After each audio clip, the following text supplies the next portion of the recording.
지난주에 폐회한 예장통합총회 총대들은 은퇴한 자녀를 담임 목사로 청빙하는 헌법 26조 6항에 대한 헌법위원회의 해석을 받지 않기로 결정했습니다.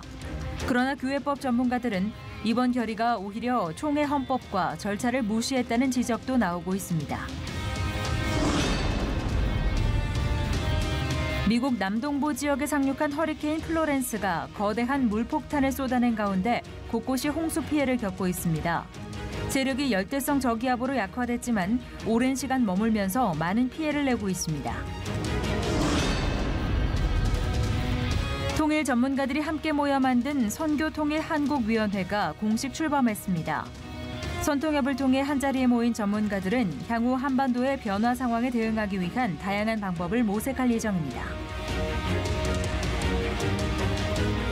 여러분 안녕하십니까? 지난주에 이어 이번 주까지 각 교단의 총회가 이어집니다. 지난주 통합과 합동총회 이후 각각 그 휴유증도 만만치 않은데요. 남은 과제들이 참 많습니다. 해결하는 과정마다 하나님의 뜻이 분명히 드러나길 기도하며 지켜봐야겠습니다. 제103회기 대한예수교장로회 통합총회에서 총대들은 은퇴한 자녀를 담임 목사로 청빙하는 건에 대한 헌법위원회의 해석을 전면 거부했습니다. 하지만 이 과정에서 법과 규칙을 무시했다는 지적이 거센데요. 결의가 사실상 무효라는 해석까지 나오고 있습니다. 김효정 기자입니다. 대한예수교장로회 통합총회가 개회된 지난 10일 오후 총회 헌법위원회는 헌법 제28조 6항에 대해 은퇴한 담임 목사의 자녀를 담임 청빙하는 것에 대해 법의 미비로 청빙을 제한할 수 없다는 해석을 내놨습니다. 즉 은퇴한 목사의 경우 자녀 청빙은 불법이 아니라는 것으로 명성교회의 청빙 절차가 헌법을 훼손하지 않았음을 증명하는 해석입니다. 헌법위원회가 근거로 삼은 부분은 해당 법 제정 당시 은퇴한 목사에게까지 법 적용을 하는 것은 무리가 있어 실제로 이 부분을 삭제하기로 결의했다는 사실입니다. 법을 제정하는 총회에서 은퇴한 목사까지는 규정할 수 없다 해서 부결됐습니다. 그 사망이. 그렇기 때문에 사망이 부결됐기 때문에 법의 정신에 보면 은퇴한 목사까지는 우리가 그 법의 세습금지법을 적용하지 말아야 된다고 주장한 것입니다. 또 지난 101회기 헌법위원회에 이어 28조 6항이 개교회의 기본권을 침해할 우려가 여전히 남아있어 수정, 개정할 필요가 있다고 해석한 부분도 설명했습니다. 헌법위 해석과 일부 총대들의 지지 발언이 있었음에도 인천노회, 서울노회 등 소속 총대들은 은퇴한 목사의 세습을 허용하는 것은 사회가 용인하지 않는 탈법과 같은 행위라고 지적하며 보고를 받아서는 안 된다는 주장을 펼쳤습니다. 한국 사회가 아들이 아버지를 이어서 대물림하고 그런 것을 용납하지 않습니다. 한국 사회 정서가 그렇습니다. 결국 이 문제는 투표로 넘어갔고 1,300여 명의 총대들은 무기명 전자투표를 통해 반대 800여 표, 찬성 500여 표로 헌법위원회 해석을 받지 않기로 결정했습니다. 교회법 전문가들은 이번 결의가 총회 헌법과 절차를 무시했으며 이는 나아가 결의 무효에 해당될 수도 있음을 지적하고 있습니다. 예장통합헌법 제36조 6항은 헌법 해석 권한이 있는 기관인 총회에서 해석한 건에 대하여 당사자나 해당 기관은 지체 없이 시행하여야 하고 총회 임원회는 즉시 질의한 기관에 통보해야 하며 통보하기 전에 이의가 있을 때는 헌법위원회에 재심의를 1회 요구할 수 있다고 명시하고 있습니다. 이미 총회 폐회 중에 한 해석을 본회가 다시 판단하거나 해석한 보고를 받지 않을 수 없다는 것입니다. 헌법위원회가 이 같은 보고를 2차례나 반복해서 임원회에 제출했으나 1회 재심의 요구 원칙을 무시하고 채택을 거부한 직전 총회장 최기학 목사의 직권남용 문제도 제기되고 있습니다. 헌법 해석의 최종 권한은 헌법위에 있음에도 절차상 하자를 저지른 총회장으로 인해 불법적 결의가 이뤄졌으므로 이는 무효에 해당한다는 지적도 있습니다. 총회 헌법 또는 제규정에 정해진 중대한 의무를 위반하는 행위는 범죄 행위가 된다고 했습니다. 6항에 직권을 남용하거나 직무를 유기한 행위는 이것은 권징을 받아야 된다고 돼 있습니다. 감히 직전 총회장께서 이런 권징이나 책벌을 받으셔야 되겠습니까? 교단의 질서를 바로잡는다는 명분으로 감행한 이번 결의들이 교단의 헌법과 규칙을 더욱 철저하게 무시했다는 논란은 피할 수 없게 됐습니다. 시채널 뉴스 김효정입니다. 예장통합총회가 2013년 제정한 대물림 방지법은 교회의 기본권을 침해할 수 있다는 논란이 끊임없이 이야기해왔습니다. 총대들은 이를 해소하기 위해 제안된 개정안도 결국 거부했고 지난 재판에 참여한 15명의 재판국원 전체를 교차위까지 했습니다. 교회를 살리기 위한 정책총회라기보다는 한 교회를 겨냥한 마녀사냥이라는 비판도 나오고 있습니다. 조홍현 기자가 전합니다. 예장통합헌법위원회가 보고한 헌법 제28조 6항에 대한 개정안에는 담임 목사 은퇴 후 5년 이내에는 목회 대물림을 금지하고 단 1년 후에라도 공동의회에서 비밀투표로 4분의 3 이상이 찬성할 경우 청빙이 가능하도록 하는 내용을 담았습니다. 타 교단 및 헌법위원회가 이미 수차례 기존법이 개교회의 기본권을 침해할 수 있다고 해석했기 때문에 적법한 절차에서 담임 목사를 청빙하고자 하는 경우 교단 헌법으로 그 권리를 침해받는 일이 없도록 하기 위한 개선안이었습니다. 하지만 총대들은 위원회 해석 자체를 보고받지 않겠다며 불법으로 묵살해버렸고 개정안 자체도 폐기하기로 결의했습니다. 전날 진행된 투표 결과 전체 총대의 40%에 달하는 이들이 기본권 침해 소지를 우려하고 있는 가운데 더욱 긴밀한 연구와 개정안 채택의 필요성이 제기됨에도 여론몰이식 발언과 다수결 투표만으로 결론을 내리는 것이 합당한지 의문이 남는 대목입니다. 예장통합총회는 또 재판국 관련 보고에서도 명성교회와 관련된 재판 판결도 무효로 하기로 결의했습니다. 그러나 이내 재심을 하기 위해서는 재판국 보고를 받아야 한다는 총회장의 지적이 있었고 총대들은 재판국 보고를 받기로 결의하면서 명성교회 청빙권 재판 결과가 유효함을 확인했습니다. 헌법 제34조 2항은 총회 재판국의 판결이 선고 즉시 확정되며 교단 헌법상 최종적 결론으로 누구도 효력을 부인할 수 없다고 고지하고 있기 때문에 판결을 무효로 하려는 결의 역시 불법 행위에 해당합니다. 총회는 또 지난 재판을 진행한 재판국원 전원을 교체했는데 이 역시 절차상 심각한 하자가 있다는 지적이 일고 있습니다. 재판국원들을 교체하려면 불법 행위가 드러나거나 비상식적인 행동으로 재판을 통하여 책벌을 받은 바가 있어야 합니다. 설사 판결을 잘못했다고 하더라도 총회에서 재판국원 전원 교체를 행한 것은 공천위원회의 고유 권한을 침해한 불법 행위에 해당합니다.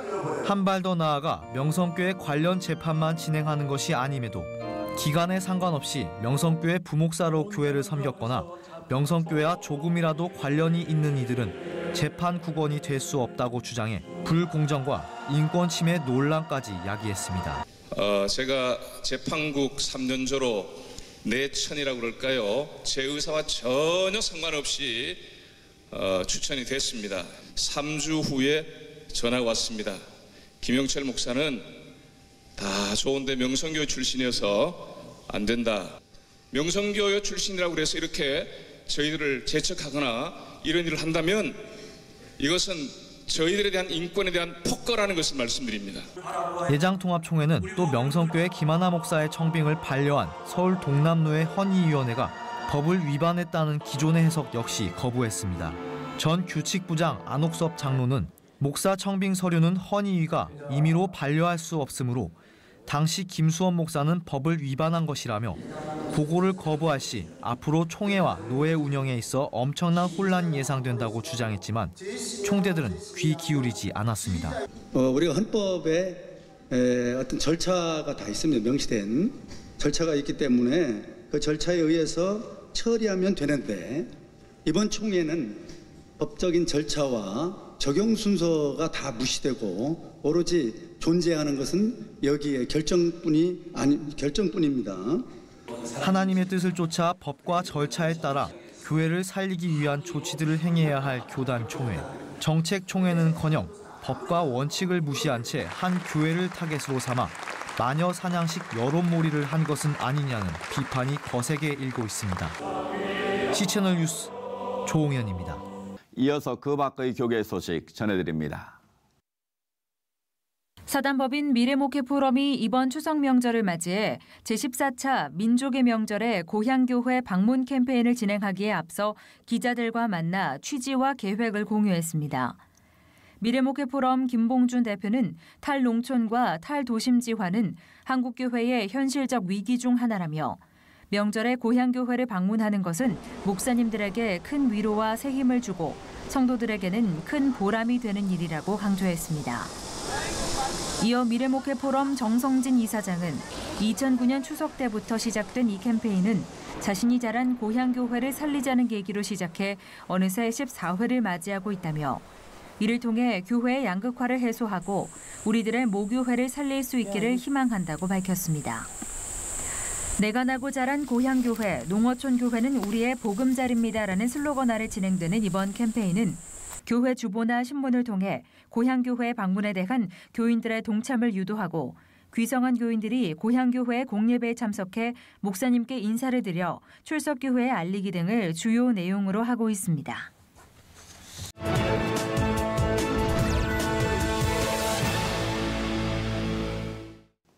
지난 주말 사이 아시아에서는 필리핀과 중국이 태풍으로 미국에서는 허리케인이 강타해 많은 피해를 입었습니다.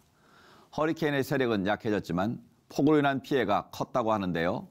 뉴욕 국제도시 선교회 김호성 목사님 연결해서 자세한 상황 알아보겠습니다. 목사님, 먼저 현재 상황 어떻습니까? 네. 이번 허리케인 지름의 크기가 미 동부 땅덩어리 크기로 플로리다주와 뉴욕주 북부를 제외한 미 동부 대륙의 반에 걸친 지름을 가진 어마어마한 그런 허리케인이라고 할 수 있습니다. 네. 이번 허리케인의 특징은 굉장히 느림보로 움직이고 있습니다. 바람의 세기는 굉장히 다를 때보다도 약합니다만은 놀라운 특징은 물폭탄이다. 천년 만에 하늘에서 구멍이 뚫어져서 마치 노아 홍수 때처럼 같은 일이 벌어질 것이다. 이렇게 보도하고 있고요. 하늘에서 물이 그냥 폭탄이 떨어지는 것과 같은데 평지가 2.7m 높이로 바다같이 잠긴다. 이런 보도들을 하고 있습니다. 네. 현재 200만 명의 이재민이 발생했고요. 760만 명이 정전 속에 있고 수천 채의 집과 건물들이 무너져 있는 상태입니다. 네, 엄청난 피해를 입은 것 같은데요. 지난주 중에 많은 사람들이 대피했기 때문에 그래도 피해를 좀 줄일 수 있었다고 하는데 어떻게 보시는지요? 네네, 주정부와 또 중앙정부에서 신속한 대피 명령을 내리게 되었고 조직적인 움직임을 가지고 이동을 하게 됐는데 고속도로가 정체되어서 막힐 정도의 피난 행렬을 이루었습니다. 네. 주방위군과 경찰이 다 동원되어서 트럭에 보트를 싣고 와서 물에 잠긴 마을의 사람들을 건져내는 신속함을 보여주고 있었습니다. 원전은 현재 가동이 중단된 상태인데 일본 센다이 원전과 비슷한 설계라고 합니다. 네. 그러나 피해는 없다고 합니다. 적극이 방어를 할 수 있는 준비가 되었다고 보도가 되고 있습니다. 네, 다행인데요. 최근 일어나고 있는 자연재해들이 모두 기후변화 때문이라는 분석이 연이어 나오고 있습니다. 이번 허리케인도 그렇게 해석하고 있는 것 같은데 어떻습니까? 네네. 온도가 상승함으로써 지구의 기온이 상승함으로써 불러온 허리케인이라고 보도되고 있는데요. 네. 온도의 상승으로 수증기가 바다로부터 어마어마한 양이 올라가서 육지에서는 하강하는 형태로 내려온다고 합니다. 네. 이번 허리케인의 크기에 관한 통계가 나왔는데 워싱턴 근처에 체사픽만이라고 큰 바다가 있습니다. 네. 이 바다의 물과 같은 양을 쏟아낼 것이다. 좀 구체적으로 조사를 해봤더니 18조 갤런인데요. 한국 리터로 환산을 하면 68.2조 리터, 즉 바다 크기와 맞먹는 그런 물이 하늘에서 내려온다고 합니다. 예. 노아 홍수라고 그래서 명명을 내리고 있고 바다와 육지의 경계가 모호한 그런 동영상이 현재 지금 보도되기도 합니다. 네, 피해를 입은 모든 분들에게 주님의 위로가 함께 하시길 저희도 함께 기도하겠습니다. 목사님 말씀 감사합니다. 네, 기도해 주십시오. 감사합니다.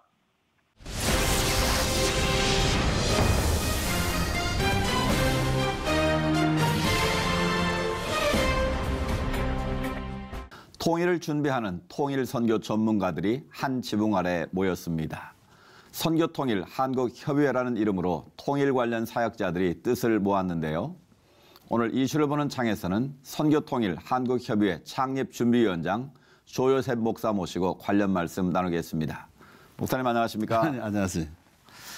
선교통일 한국협의회가 지난 7일 창립이 됐는데요. 네네. 어떻게 창립이 됐고 또 어떤 사역을 하게 되는지 설명해 주시죠. 작년 8월 달에 8월 말에 하와이 코나에서 KWMA 주최로 통일 코나 포럼이 열렸습니다. 네. 거기에 한 27개 단체 50여 명이 오셨는데 거기서 나온 얘기가 통일이 다가오는데 준비를 해야 되지 않겠느냐. 그래서 우리가 통일을 전문적으로 전문가들하고 교회와 선교단체 연합해서 뭘 하나 기구를 만들어야 되지 않느냐. 그래서 발주가 된 겁니다. 네.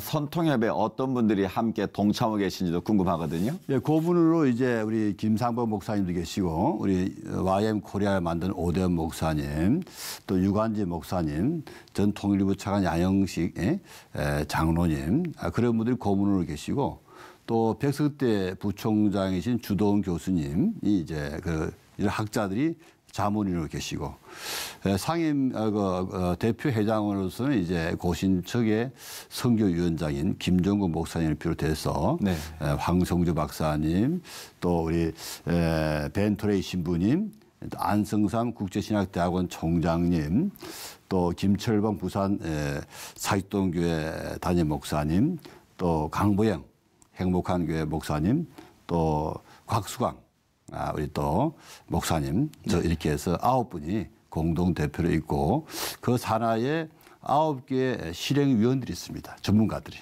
네. 네.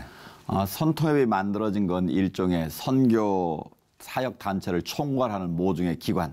이런 필요해서 만들어졌다고 보면 되겠습니까? 예. 근데 이제 우리가 총괄한다는 의미보다도 이렇게 협력 사회 할 수 있도록 플랫폼 역할을 하려고 합니다. 예, 예. 뭐 누를 컨트롤하고 이런 게 아니라 전문가들이 그동안 연구를 축제해 왔는데 이것을 한국교회에 나눠주고 또 선교단체에 나눠줘서 구체적으로 통일을 준비하는 협의체를 만들어야 되겠다. 그래서 7일 날 창립총회를 해서 정식 발족이 됐습니다. 네. 목사님은 그 탈북민들을 위한 교회 사역도 함께 하고 계시기 때문에 네네. 이 북한 사역의 최종 일선에서 사역을 하고 계신데요. 선통협이 향후 북한 사역에 있어서 가장 중점을 두는 방향 어떤 것이 될까요? 네, 이제 통일 환경이 바뀌지 않습니까? 네네. 남북 정상회담이 이루어지고 북미 정상회담이 이루어지고 이 바뀌는 환경에 대해서 한국 교회가 어떻게 통일을 준비해야 할 것이냐, 또 통일을 준비함과 아울러서 통일 이후에 북한에 어떻게 하나님 나라가 세워질 것이냐 이런 문제. 그래서 저희들은 통일이 선교를 위한 통일이 돼야 된다. 선교 통일. 예, 왜냐하면 일반적으로 보면 통일 지상주의자들이 있습니다. 우리가 원하는 통일은 정말 민주주의 입각한 통일이 돼야 되고 특히 우리 믿는 자들에게는 북한의 하나님 나라를 세울 수 있는 그렇게 하기 위해서 통일을 하는 것이지 네. 통일이 목적이 아니다. 궁극적 목적은 우리 땅까지 복음을 전하는 주님의 지상 명령을 이루기 위한 하나의 방편으로 통일이 돼야 되고 네. 통일이 될 때 나만의 그동안 축적되어 있는 이제 영적 여러 자산들, 역량들을 발휘할 수 있는. 그래서 북한의 복음을 전해서 북한의 복음화되면서 동시에 남북한이 복음의 실크로드를 타면서 세계선 끝까지 사마리아 땅까지 복음을 전하는 주님 말씀을 이루기 위해서 우리는 명칭 자체가 선교 통일 한국 협의회입니다. 그렇군요. 예, 그렇습니다. 하여튼 정적인 통일이 아니라 선교를 이루기 위한 통일. 예. 굉장히 와닿는데요. 그동안 우리 한국교회나 또 많은 선교단체들이 북한 생활을 해오지 않았습니까? 이 시점에서 한번 반성도 필요해 보이는데 어떻게 보시는지. 제가 이제 탈북민 사역을 20몇 년 해왔는데 제가 원래 이제 공산주의를 연구한 사람이거든요. 석박사를 받았는데 공산주의를 연구하고 사회주의 인간을 잘 안다는 제가 남한에 와 있는 탈북민을 만날 때 충격을 받았습니다. 내가 알고 있는 지식적인 또 우리 학문적으로 배웠던 사회주의 사람하고 실제 북한에 살아왔던 우리 탈북민하고 많은 갭이 있습니다. 이러한 갭을 메꿔야 되는데 한국교회가 북한이 어떤 사회인지 모르고 북한에 사는 우리 주민들이 어떤 생각하고 있는지를 모르고 기도하고 각 교회마다 개별적으로 사역해왔습니다.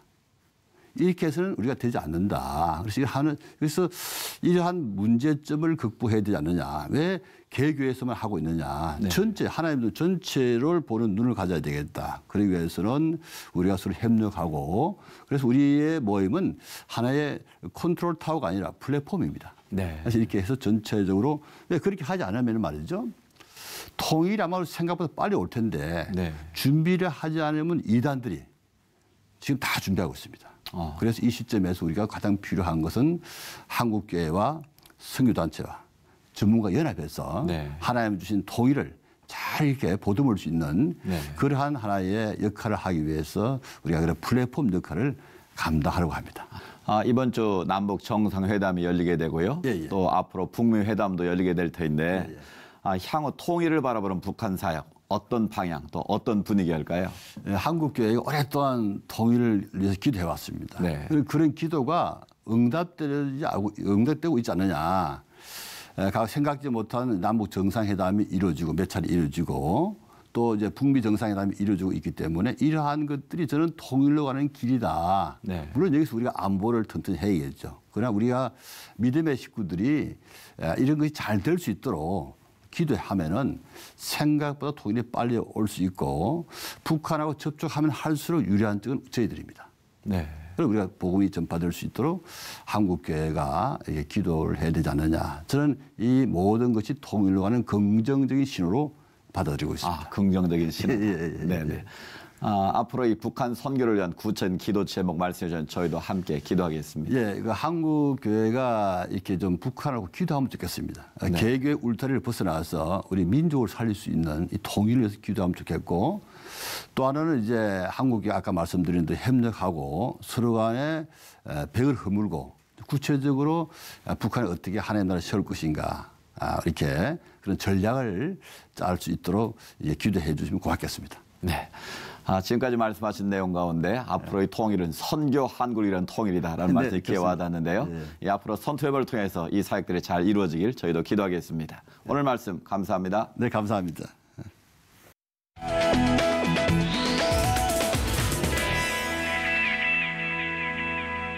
태풍과 허리케인, 지진 등 자연재해로 어려움을 겪고 피해를 입은 곳이 많습니다. 더 이상의 피해가 없도록 안전을 위해서 한마음으로 기도했으면 좋겠습니다. 오늘 순서는 여기까지입니다. 시청해주신 여러분 고맙습니다.